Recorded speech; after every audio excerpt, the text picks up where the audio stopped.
Hello, Rangers fans. How you doing this morning? Almost time for baseball. When it's time for Fanfest, you know it's time to get those baseball juices flowing. And how happy are we that we have a roof over this place with the weather that turned up today? Great as that, yeah. So, John Rhadigan, in case any of you don't know me from Rangers Live, I've been around the team, of course, as you know, for 30 plus years. It's great to see all of you here. It's great to be here with you. And it's great to introduce this man who is one of only 11 men in history to have won 2,000 games as a manager. A guy who managed the team to 3 World Series titles. He took another team to the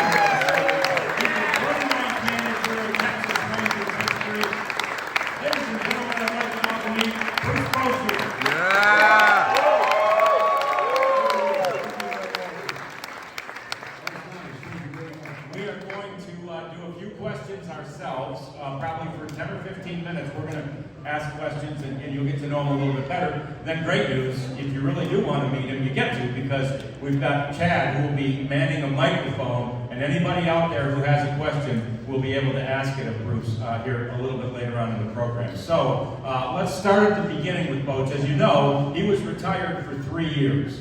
And as we all have heard, he was chomping at the bit to get back into baseball. So the first time that Chris Young, CY, called you, Bochy, what was your thought? What were your feelings about the possibility of getting back into the game? Yeah, well, I got to start with a couple months earlier. I managed the French team in the WBC qualifying round. And the tournament was in Regensburg, Germany. And so I was back in the dugout. That was the first time I had been back in the dugout since I retired in 2019. And I was in there, I go, man, I missed this. I missed it. Now, I didn't call anybody, but I got back and I said, God, I probably need to get back in the game. And it was about a week later, after the season, CY, he called me to get my appetite on managing, and then he flew out. We spent 7 hours. We have a little background. He pitched with me back when I was managing San Diego. But after that conversation, he just talked about his vision, how much he wants to get this turned around here in Texas, bring right back to Texas baseball, and that they were going to make some moves, especially in the starting rotation. And I was sold. I said, I'm in, and sure enough, I knew we'd get a couple of pitchers. I didn't know we could get a whole rotation. I couldn't be more excited to be back in the dugout, be working with CY, and of course today I'm getting a chance to meet a lot of people, a lot of fans, and it's good to see the excitement, how excited you guys are for the season. Yeah, so let's talk about that time when you were waiting, or when CY did call you. Before the season ended, we began to hear around here that because, Chris had played for you when you were a manager of the Padres, and because you were out there and available, this might be a natural fit. Had you heard that prior to when he called you? Were you sort of anticipating a call, or did you not pay attention to that sort of narrative? Oh, no, I heard it. I'll be honest, I heard it. I have a brother that lives here. He lives in Weatherford, and he called and said, you didn't tell me you might manage Rangers. I said, I haven't heard anything. So it's news to me, but then I had some other friends, and of course, people in the baseball world. I was getting a lot of texts. From my reporters, wanting to be in a conversation, things like that. But until CY called, no, I didn't know. And I wasn't, I wasn't going to look for somebody else's job or anything like that. And I said, first of all, it has to be the right fit for me, I think, but also for the club that's getting me. And I thought it was the right time, but also, a club that really wants to win.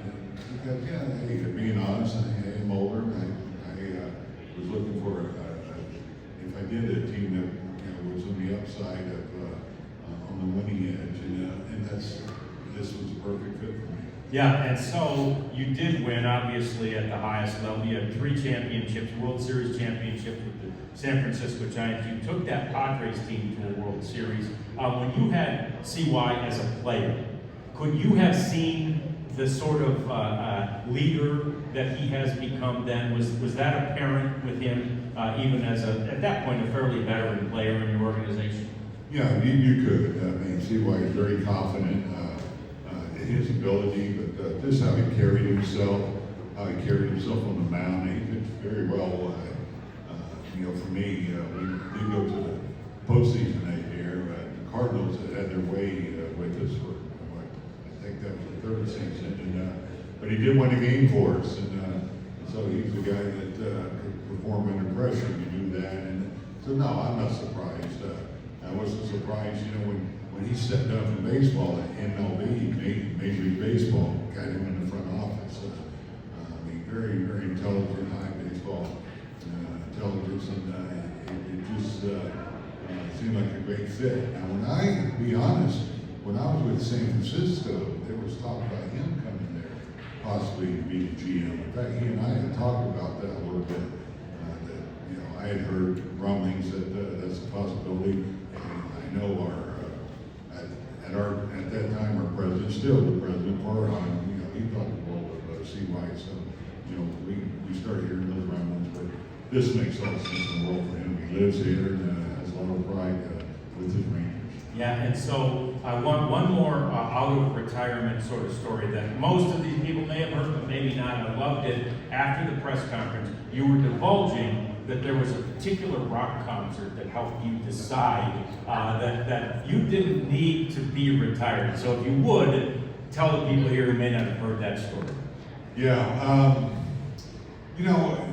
again, the first year I was fine with being retired with the COVID thing, but after a while I was looking at, Dusty, who's a good friend of mine, and other managers that Arusa got into managing, and you start questioning, did I step down too much? Because it was still my system. I still had, some desire to get back in the dugout. Now, I'm still doing some stuff with the Giants, but it was more advising and spending time in the minor leagues. But anyway, the Rolling Stones coming down. And ironically, their road travel guy was our travel guy in San Francisco. So he comes to the house and he says, "You ever seen the Rolling Stones?" I said, "No, I played San Diego a few times, but he says, "You're coming out." I go, "No, I'm good, and he goes, "No, you're coming out." He put me right. I mean, this was a stage, and if you ever been to a Stones concert, they have a long runway. He had us right by the stage, my wife and I, and next thing I knew, Mick Jagger, who's almost 80, sprint down the stage. Wait a minute, I'm retired. I said, and that's really when I started second guessing myself. Did you get to meet Mick or any of this? No, they had COVID rules. Where else? He said, "Bruce, they'd love to have you back there, and because come on and do something about baseball, but COVID rules. If somebody gets COVID, they have to cancel the whole concert, so they couldn't take that risk." Gotcha. Okay, so there you go. Now you know that Mick Jagger had something to do with Bruce being the manager of the Texas Rangers. Now, in those conversations with CY, that 7-hour conversation, certainly, he spelled out, he cringes when we call it a sales job. It wasn't a sales job, right? He was spelling out his vision for this organization, and really that started with this off-season.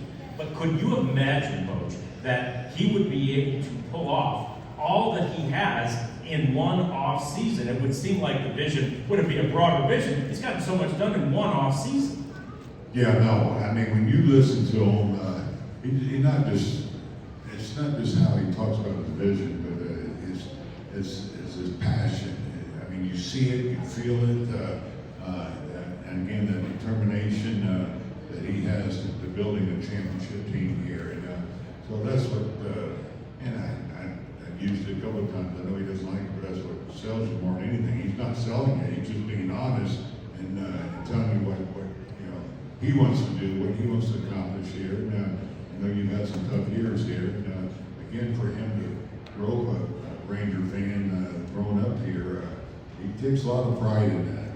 If you listen to it for 7 hours, you can't wait to go through a wall for him and help him make that vision come to fruition. Yeah, and so I know you said at the press conference, your wife wasn't extremely excited about the opportunity, the possibility of you going back to the grind that is Major League Baseball. The boys, your sons loved it, but has she come around completely on the Ranger Doc deal? Oh, yeah. Yeah, she has. You know, CY knows her, so they talk too, and, you know, the families know each other.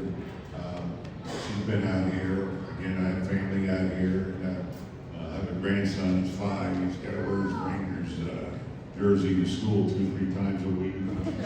How excited he is and wants to go to spring training, so she's all in now.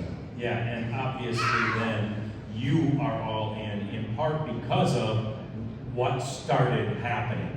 So let's start with, I mean, you know, first of all, just re-signing their own pitcher in Martin Perez. I mean, that was huge, especially after the year he had last year, wasn't it, both? Yeah, and you know what? I just enjoy watching him. Trust me. I mean, I get to watch him from the dugout now, but I love the pace and tempo he has. He's a strike thrower, and then you look at the workload that he carries for you. I mean, almost 200 innings this past year, and you know, I love his story too. You talk about perseverance. You know, he had his ups and downs, and now he emerged as one of the better pitchers in the game. I mean, maybe all-star team, but knows how to pitch. He pitches with a lot of confidence, and so I was really excited that we got to sign him back. And I knew that could be a tough sign because of the year he had, but I'm just fortunate that he decided to come back here. Yeah, he was really excited too. I had a chance to talk to him last week. So then, you know, you get Jacob deGrom, right? So this is the jewel free agent pitcher of the off season. So to be able to get that accomplished, like even just that with what you already had, John Gray still there, Martin Perez back, you got Jake Odorizzi, kind of a trade with the Braves. If you just get deGrom, you're feeling pretty good, but just tell me about the feelings and the emotions you feel when you know one of the best pitchers in the game today is now going to be a Texas Ranger. Yeah, well, I mean, when you sign somebody like Jacob, it's a game changer. Not just on what he's going to do. I mean, when he's on the mound, I don't know who's better. I mean, this is how good he is. But also what he does for the clubhouse, these players. I mean, they know we mean business, and go out and sign a guy like this. The confidence that he brings to a ball club and to the other starters, how impactful he's going to be. I've seen that happen on other teams when you get a number one like that. And some might be probably a little young, but I go back to '98 when I was in San Diego. We got a guy named Kevin Brown, and we were a different team. We ended up going to the World Series. We signed the big unit, Randy Johnson, out of San Francisco in '79, and you know, he's at the tail end of his career, but it was more what he did for the Lincecums and the Canes and the Bumgarners. As you know, you got to see him in 2010. These guys, now they're pitching for the right reason.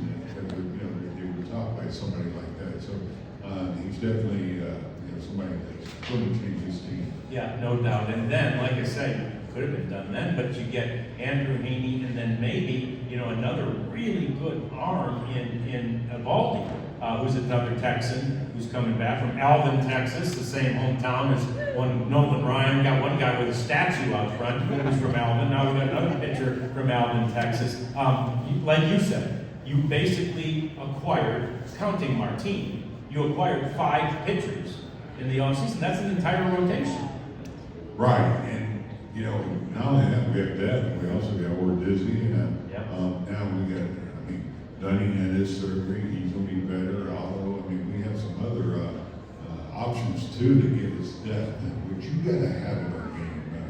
You got to be prepared, for something to happen, and so I love the depth of our rotation too, and one of them may be a swing guy.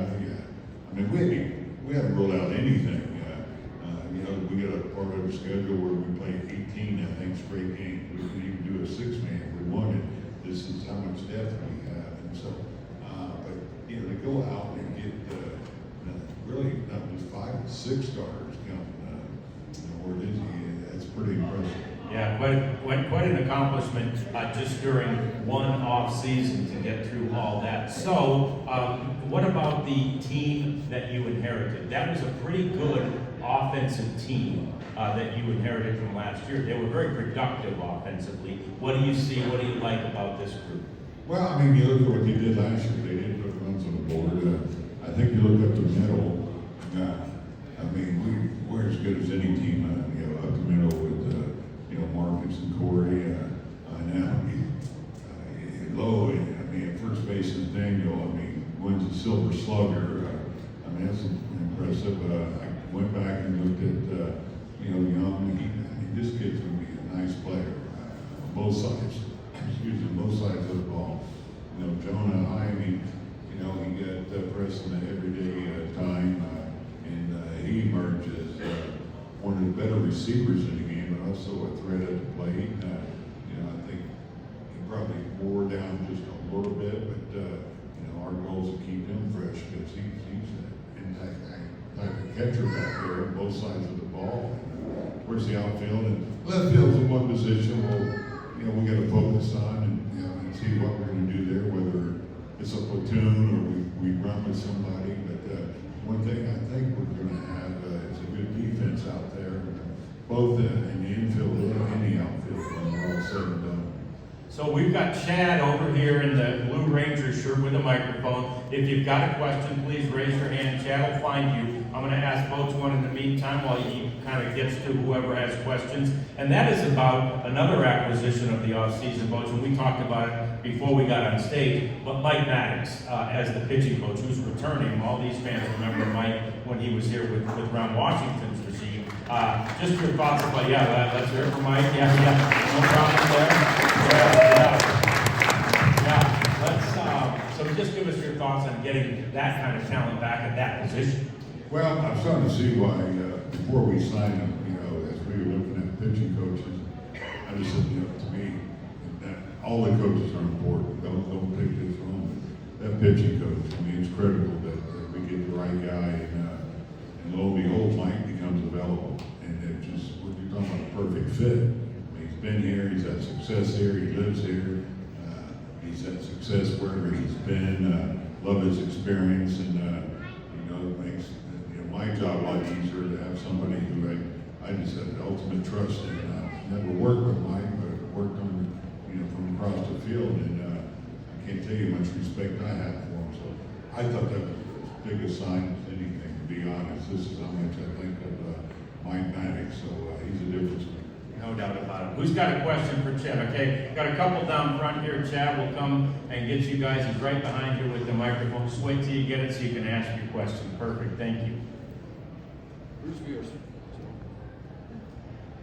That's 3 on. Bruce, we're so happy to have you here as Ranger fans. We're just excited to what you're going to bring to the team, your experience. We're just really excited about that. I know you've evaluated our talent. You've seen our winning and losing records over the years. What realistically do you think is our potential this year? How many games would you say would be better this year, approximately, from what you can see? Yeah, first of all, thanks for the comments. I hate to put a number on that. I really do, and I'm not certain it's whatever. I think that's going to be our job. I think our potential is obviously to get to the postseason. I really believe that, and it's up to us, as coaches, to do our best job to get us to play to our potential. But we're not going to listen to what somebody else may say. We'll figure that out. I don't know how good I think we can be. But you look at our rotation. Every time we throw a guy out there, I think he's on match up against the guy we're going against. This is how much confidence I have in the rotation. And I'm a pitcher-centric guy. That's where I've had the most success and where I've been, whether it's San Diego or San Francisco. And so I love what we have with this rotation. So how many games it will take, I can't tell you. It's a tough division. I'm getting around it. We got to work it out. We want to go down that road. It's going to take hard work, and that's what we plan to do in spring training. All right, here's a couple more down front here, Chad. We've got one on this side, one on that side. Very good.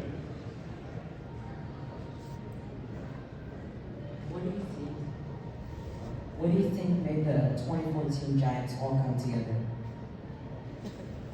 Which year? 2014. 2014. You know what? every one of our championships, they were different in their own way. Now, I'll say 2014, the rings that we got probably should have had Madison Bumgarner's picture on it. Yep. We literally wrote his back. It was the greatest postseason performance, I think, ever in the game. And I mean that.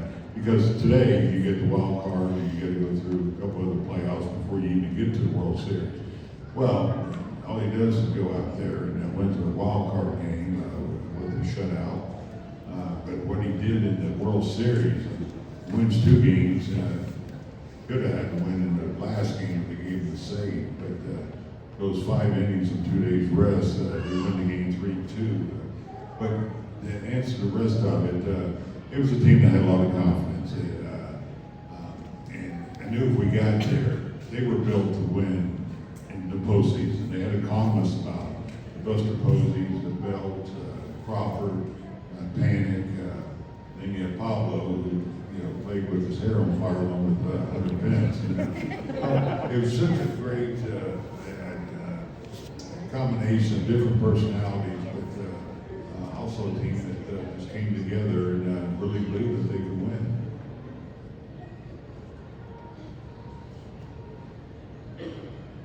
Yes, thank you for coming to Texas, Coach. Really appreciate it. My question is that you've had stops in San Diego and San Francisco, and you're a baseball lifer. What is your approach going to differ or stay the same for both when coming and trying to manage the 2023 and beyond Texas Rangers? Yeah, no, a great question because, every time it's not done a lot, but I think every club you manage, is something you to adapt to the ball. It is, as far as my philosophy, I probably try to keep it simple. Big believer in doing the little things right, the fundamentals. Over 162 games, that make a big difference. So, that will be working on quite a bit. Do my best to create an atmosphere that's going to get this club to play together and unite and just be the best version of themselves. And that's created in that clubhouse. So that will be part of the job to get them to believe.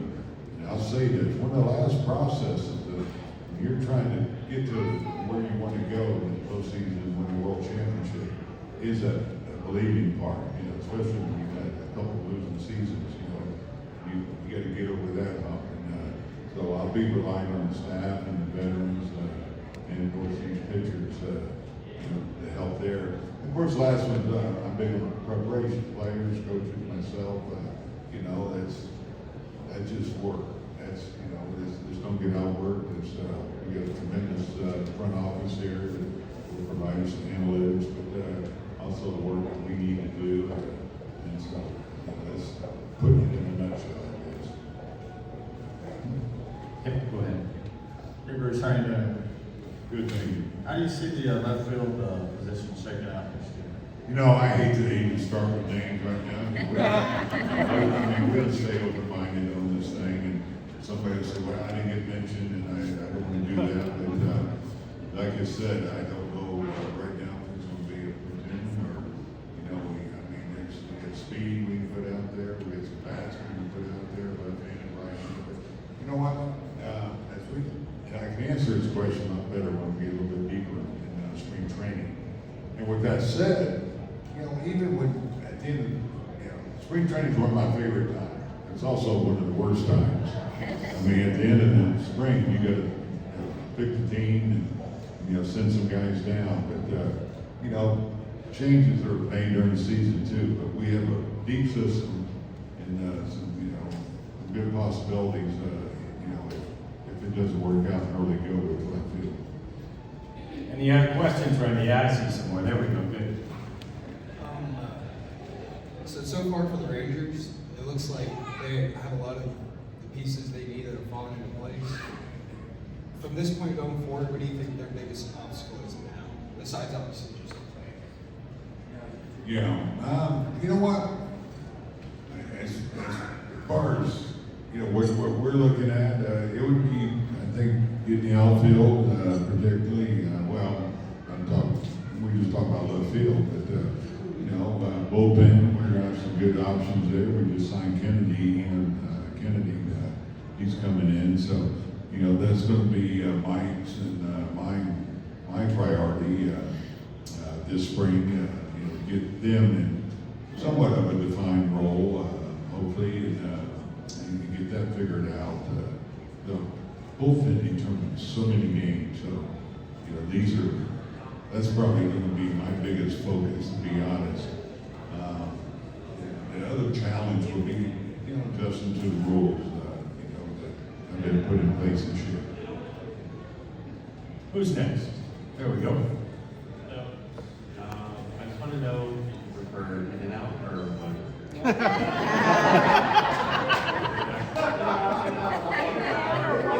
In and out or Whataburger? Oh, I'm an In-N-Out guy. Is that a food? You know what? I live in Nashville. We got the news a couple weeks ago. We're getting an In-N-Out burger next year, I think. So that's exciting. I'll probably eat an In-N-Out burger more. That's all. Yeah. Probably own Whataburger. Got it. Statement. I was kind of curious, last year this team didn't field the ball or run the bases as well as they probably could have. How much are those things going to be valued in your system this year? Oh, I really value running the bases. That part of the game is really a separate entity of the other parts. It takes talent to do other things. The base running is just focus and working at it, and that's getting out there every day. It can be a difference maker. I mean, you look at last year. We played a lot of one-run games and didn't come out on the good end. But that doesn't mean it was base running. But I'm just saying, base running can be the difference maker in something like that. Nothing bothers me more than base running mistakes. And to me, that's lack of concentration. Maybe it's a little lack of work, and so that is an area that we definitely want to focus on. Again, I'm big on fundamentals. That goes up in fundamentals for me, base running. And but we'll be putting through a lot of different situations running the bases. There we go in the back. Yep. Well, hi. So, one, I'm super excited for you. I'm excited for this new season, and everything. But what are your goals for building a championship team and just for winning mentality for this new team in this season? Awesome. Or, Yeah, just the goals to build a championship team. Is that basically the gist? well, that's what we're going to spring training to do. And it's hard to say when that's going to happen. But I think you look at the moves this year. We're striving this year to start that process, and we're not started. And that's our goal. This is where I think we're at with this pitching, and but that continues. With what you're trying to accomplish every year, but this is a team that's on the upswing. You look at again the infield, you look at the pitching and everything. That's our process now in spring training is to start that, and not just build a team to win, but to get to the postseason and a team that can win a championship. I think we got one over here, a couple over here, Chad. Yep. Hey Bruce, once again, welcome to Texas. Thank you. So the main question I have for you is, obviously we have a very deep farm system. Is there one specific up-and-coming guy that you're especially excited to see? Well, once again, but I'll mention a couple of names. Obviously, you're going to look at Kumar, Liger, the number one picks. This Carter is intriguing. This kid's been playing in a league where he's been the youngest. He's been playing above where he should be at his age.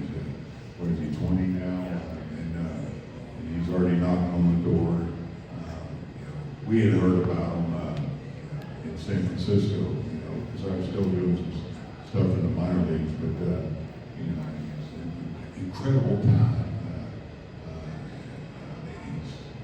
He's played appearances are beyond his age and how his discipline and everything. So this is a guy you should keep your eye on. We have a lot, and again, I don't want to leave you guys out, but I just know a couple out.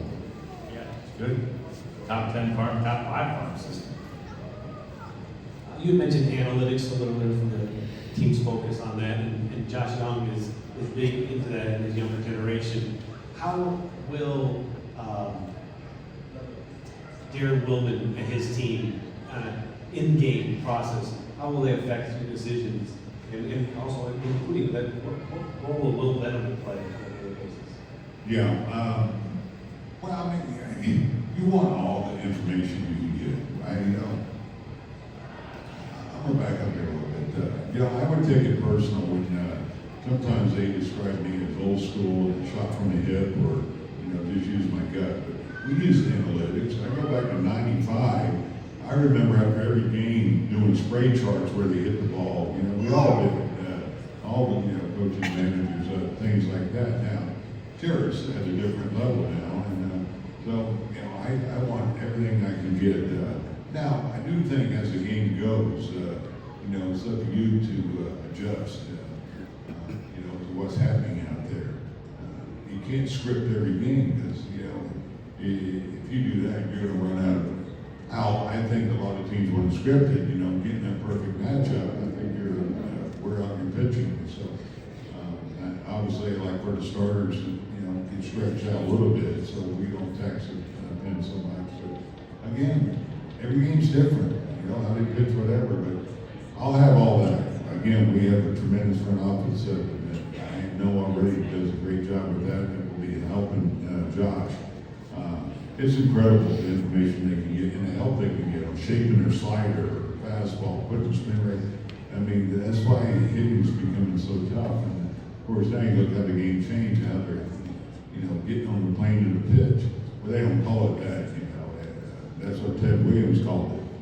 Well, that was 70 years ago. So a lot of stuff we've been using. It just, it's just again a different level. So anyway, that will take part in all the decision making. It will help support the decisions made. Trust me.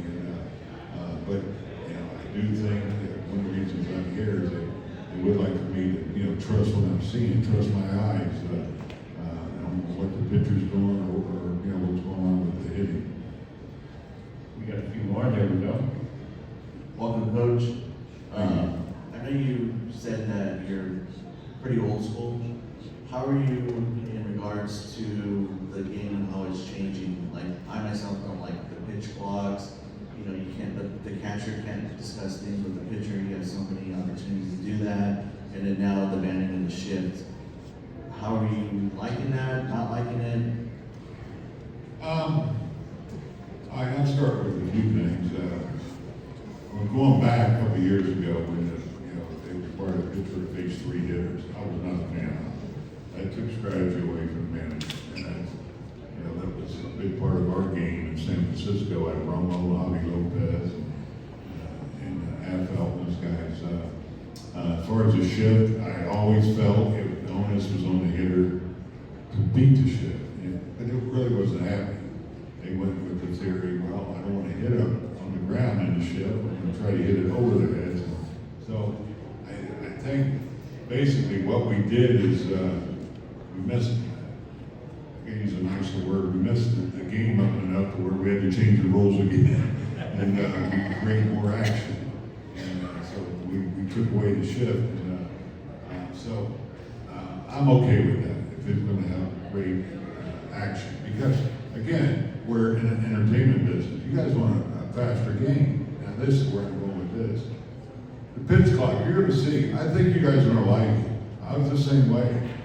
I mean, I'm like, come on, we're overdoing this.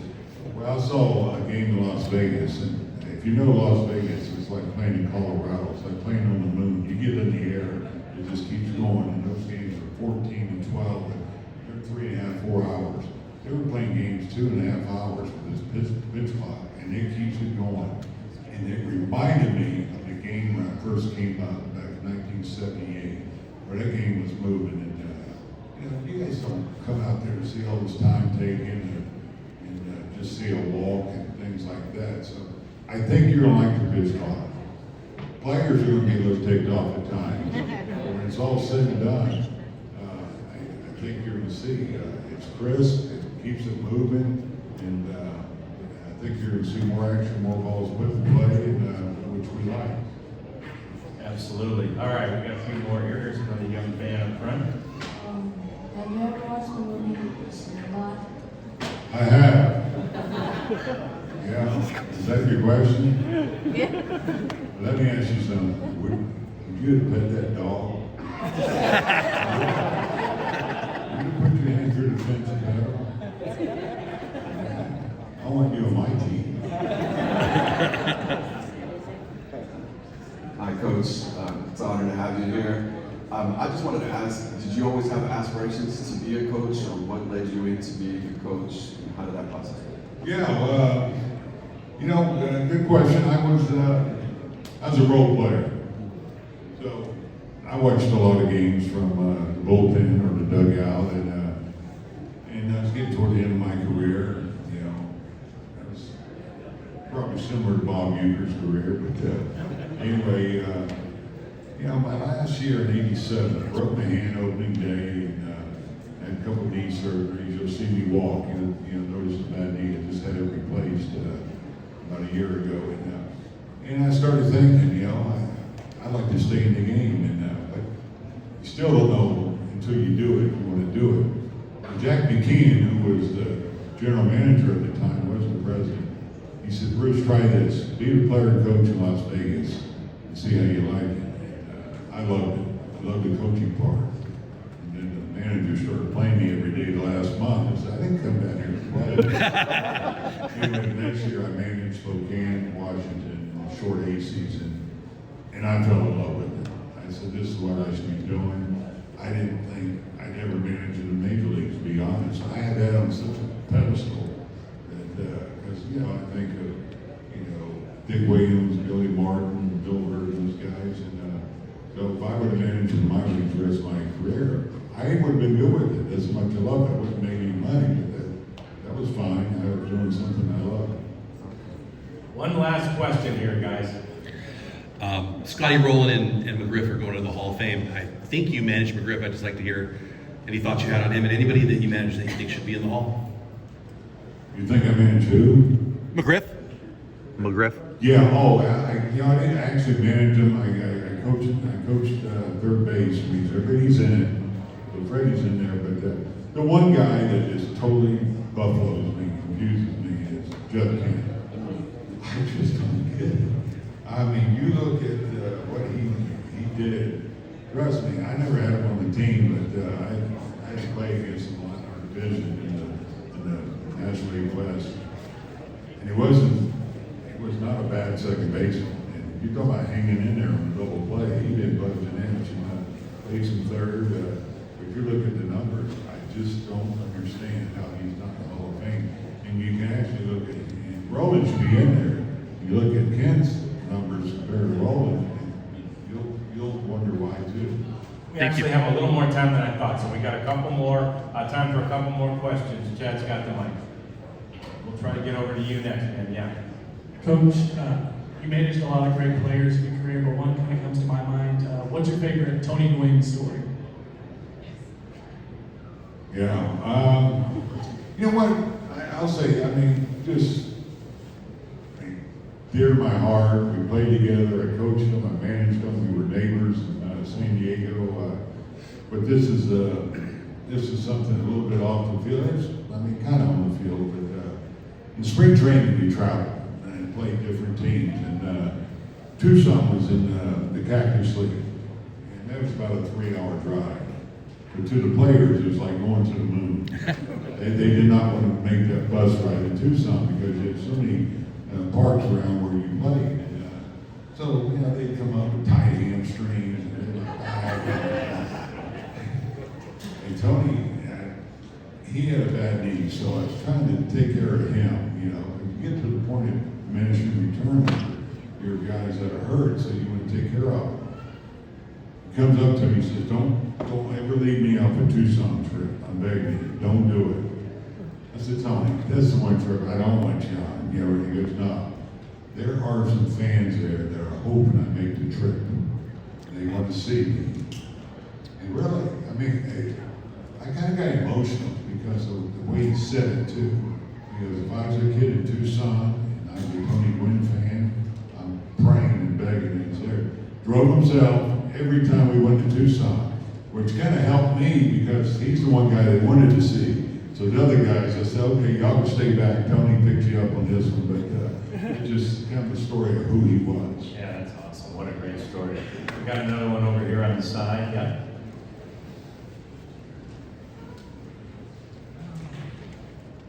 Good afternoon. Can you please talk about your walk-off home run with Nolan Ryan? Yeah. Memory. We have an hour? No, you know, I'll preface this. Nolan and I were teammates in Houston, so I caught, you know, I didn't catch very much, but I did catch a little bit in Houston, and again, being a backup. But anyway, I go to San Diego, and he's pitching that night. Dick Williams usually started me against Nolan, but we actually had a different manager, Boris, who started our left-handed hitting catcher. So it's a tie game going into the 10th inning, which is not going to happen probably again in baseball. Nolan's still on the mound in the 10th inning. The pitcher's coming up, and then they call me to come hit. And so I go down there, and he probably was at about 170 pitches. Back then, they really didn't keep track, so his velocity got slowed down about 94, 95. Fastball, which I was looking for, you know, middle end, and that was the one pitch I could hit a little bit. It was a piece of cheese in the inner half, we say. And I hit it around the left field foul ball, and it was one of my biggest moments, you know, because, you know, ended the game. I remember after the game, they had a carpet on my locker, and Greg Nettles and Tim Landry, they had I'm known for having a big head in baseball, the largest head in baseball. So they had my catcher's helmet with ice and 6 years waiting for me. I got to my locker, but, and I'll end this real quick.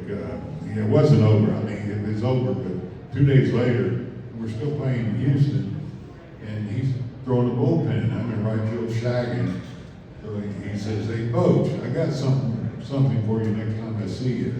He drops down and he throws it about 100 miles an hour where my head would have been against this wall. I said, yes, sir, I got you. Great story. Go ahead. Coach, I'm going to take it way back. I believe it was 93. You guys traveled to Miami. Y'all needed left-handed batting practice. So I was lucky enough to get chosen. So I remember how kind you were, and then Merv let me hit on the field with Tony, Lantier, and Derek Bell putting him in the upper back at the old stadium. So I just remember how kind and great you were, and Justin Hatcher says hi. Oh, thanks, yeah, I'll tell Justin that. He said, oh, yeah. That's pretty cool, you get to go out there, yeah. Yeah, that's awesome. Looks like we got one more. This will time up perfectly, I think, Chad. Great, we got one more question. We'll get to it, and we'll let Bochy go on about the rest of his day here at Fanfest. Bochy, it's great to have you here, and look forward to good things this season. Speaking of Nolan Ryan and of the enormous pitch counts he used to have, what's your philosophy on pitch count? And is that dependent on the pitcher, or do you have a certain number in mind when a starting pitcher goes out? This is how many pitches I'd like him to throw? Yeah, you know, these are things that you do rely on your pitching coach, your coaches, and your analytics too. You know, part of the deal too is a lot of these pitchers are not trained to go to where they used to go.